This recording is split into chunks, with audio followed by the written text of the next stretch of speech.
Foreign institutional investors అంటే FIIs మనం ఇండియాను వదిలి మనం ఇండియన్ స్టాక్ మార్కెట్లో ప్రాఫిట్ బుక్ చేసుకొని వాళ్ళు వేరే కంట్రీ వెళ్ళి ఇన్వెస్ట్మెంట్ చేస్తున్నారు.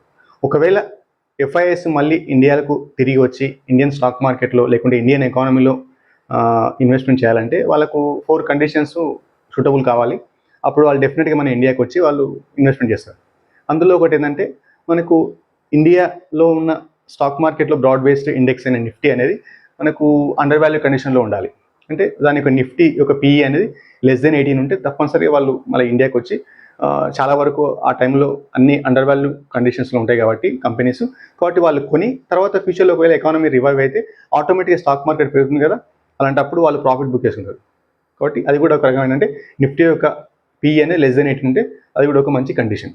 అండ్ సెకండ్ ఏంటంటే యుఎస్ఏ ఇరాన్ వార్ నడుస్తుంది. దానివల్ల మనకి ఏంటంటే క్రూడ్ ఆయిల్ ప్రైస్ పెరిగింది. క్రూడ్ ఆయిల్ ప్రైస్ పెరగడం వల్ల మనకు ఆల్మోస్ట్ లైక్ ప్రతి సంవత్సరం మనం 100 నుంచి 150 బిలియన్ డాలర్స్ యొక్క మన క్రూడ్ ఆయిల్ ఇంపోర్ట్ బిల్ ఉంటుంది. ఒకవేళ అందులో $1 పర్ బ్యారెల్ పెరిగినా మనకు 15 నుంచి 16,000 crores అమౌంట్ అనేది మనము ప్రతి సంవత్సరం కట్టాలి. దానివల్ల మనకు ఇంటర్నల్ కన్సంప్షన్ అంటే మనకు ఎకానమిక్ డెవలప్మెంట్ కోసం మన దగ్గర చాలా వరకు ఫారెక్స్ రిజర్వ్స్ ఉండవు. దానివల్ల కూడా మనకు ఎకానమీ ప్రాబ్లం అవుతుంది. ఒకవేళ ఈ యుఎస్ఏ ఇరాన్ వార్ తగ్గితే కూడా మనకు ఇండియాకు మంచిదే. అండ్ థర్డ్ ఏంటంటే ఒకవేళ మన ఇండియా అనేది ఒకవేళ ఎక్స్పోర్టింగ్ హబ్గా తయారైతే చాలా వరకు మనకు ఎక్స్పోర్ట్ చేసినప్పుడు మన దగ్గర ఫారెక్స్ రిజర్వ్స్ పెరిగే అవకాశం ఉంటుంది.